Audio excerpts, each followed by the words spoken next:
comprendre ce qui se passe aujourd'hui entre le maire de Cotonou et le préfet du littoral, il faut d'abord se donner une définition de ce qu'est la tutelle. C'est vrai que la tutelle couvre l'assistance conseil et le contrôle de légalité. Mais d'abord et avant la tutelle, c'est quoi? La tutelle, c'est l'ensemble des moyens mis à la disposition du préfet pour permettre à ce dernier de veiller à ce que les communes respectent la loi de façon générale, l'intérêt général, et quand il y a inertie, quand il y a inaction, la tutelle permet au préfet d'agir en lieu et place, dans certains cas, des autorités locales. Mais ceci étant, la loi béninoise, déjà l'article 14 de la loi 97-028 portant organisation de l'administration territoriale du Bénin, précise que la tutelle s'exerce de façon stricto sensu dans le cadre de la loi. Il n'y a pas de tutelle en dehors de la loi, il n'y a pas de tutelle au-delà de la loi. Mais malgré tout cela, comment est-ce qu'on peut comprendre que le gouvernement et le préfet puissent intervenir dans des domaines de compétences des communes, puisque l'administration du territoire, la gestion du domaine public communal relève effectivement, tout comme les lotissements d'ailleurs, de la compétence des communes. Et là, nous parlons de compétences propres, puisque la commune a des compétences propres, des compétences déléguées et des compétences partagées. Donc, cela n'est possible que dans le domaine des compétences partagées. Évidemment, c'est vite fait. Dans le domaine des compétences déléguées, c'est facile pour l'État d'interférer dans l'exécution de ces compétences par les communes. Mais pour les compétences propres, c'est plus difficile.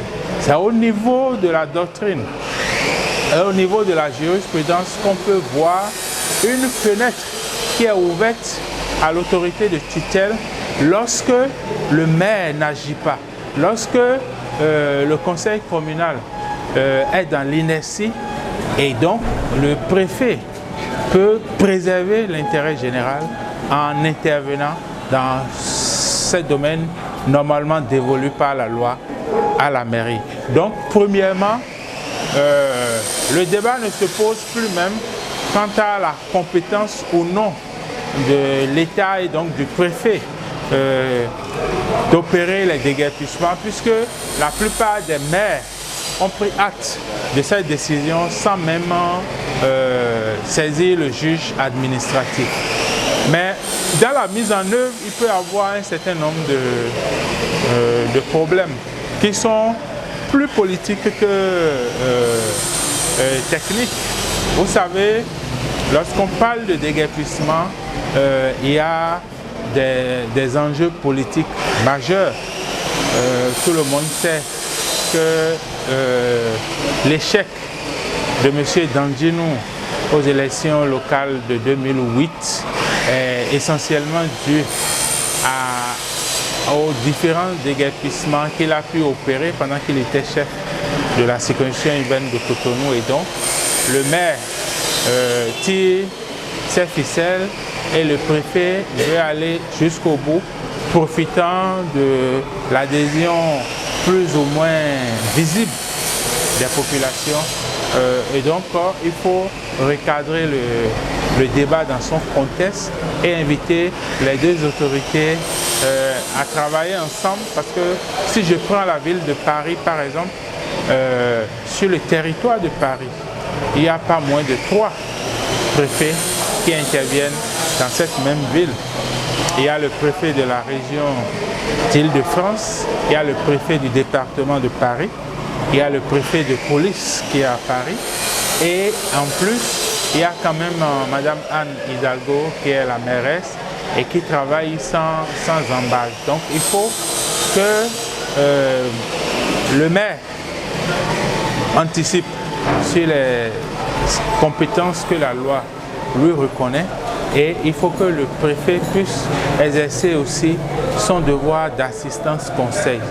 L'assistance conseil parfois amène le préfet à déborder lorsqu'il n'y a pas action au niveau au niveau de la commune.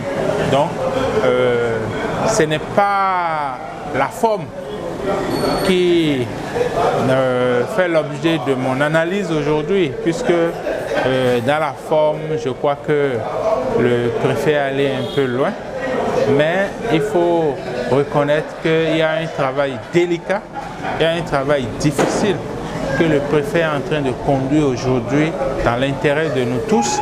Donc il faut pouvoir le soutenir, lui permettre d'achever ce travail qui est délaissé depuis des années, et ce qui justifie d'ailleurs que le gouvernement ait décidé d'interférer dans cette compétence qui est reconnue par les communes, par la loi, et que tel qu'il y a l'harmonie à Boycon, à Parakou, dans le monde, partout où les opérations se déroulent, qu'il y ait cette harmonie ici, et que les calculs par rapport à 2020, on puisse les laisser un peu de côté, et que le préfet puisse conduire l'opération jusqu'au bout, et que fondamentalement on n'oublie pas les déguerpis, surtout ceux qui ne dorment pas dans les locaux cassés, mais qui y exercent des activités génératrices de revenus.